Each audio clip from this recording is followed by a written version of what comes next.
Take a break from your busy schedule and join Harold Sala for Guidelines for Living. Once you have seen the hand of God that reaches out towards His created subjects, you will never forget it. I'm thinking of the tremendous work of art done by Michelangelo in the Sistine Chapel. In that simple depiction is the story of the entire Bible.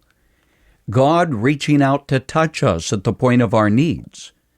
All theology only puts meaning to that truth. All history only demonstrates it. Unlike angry gods who must be satisfied with blood sacrifice, sometimes even the life of your firstborn, the God of the Bible is a loving God who reaches out to touch you at the point of your need where you hurt. Long ago Isaiah wrote, "Surely the arm of the Lord is not too short to save, nor his ear too dull to hear." Question: when someone reaches out with his hand to touch you, how do you respond? How you answer that question probably reveals a lot about your culture, but more than that, about you as a person. It reveals your security or your insecurity. How so? Well, for a starter, individuals who are paranoid don't want to be touched physically. I remember once staying in the home of a pastor whose wife had a phobia of germs. No, she wouldn't shake hands with you.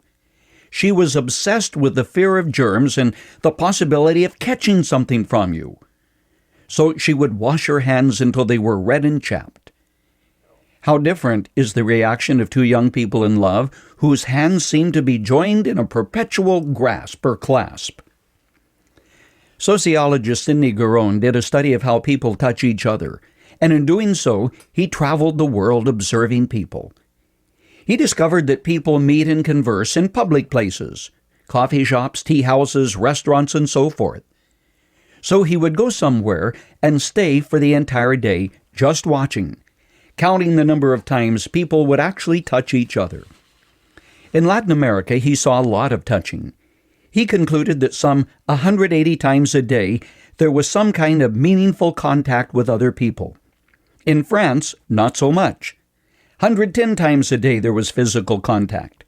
But when he went to England, he saw almost no outward display or public contact.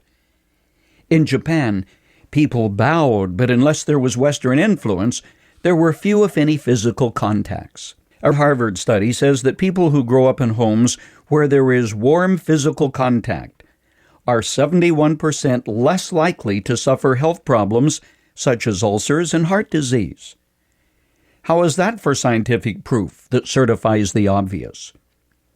Going back to Michelangelo's image of God's hand reaching out for you, it's comforting to know that it was He who initiated the search, sending His Son to touch our lives, to bring us back into harmony with His plan and purpose.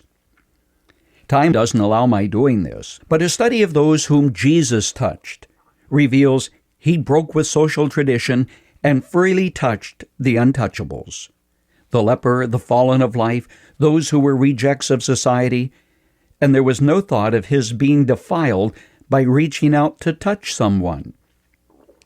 There is healing in a touch, so says author and physician Dr. Carl Menninger, and the more estranged and paranoid we are, the more we pull away from each other and from God too.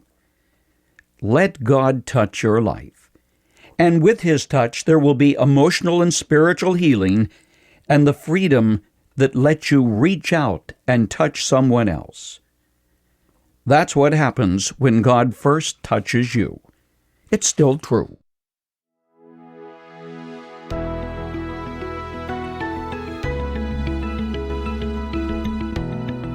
You've just heard Guidelines for Living. For more practical and inspirational messages, visit guidelines.org. If you find our devotionals helpful and would like to share them with others, consider supporting our ministry with a donation. Again, that's guidelines.org. Thanks for listening to Guidelines for Living.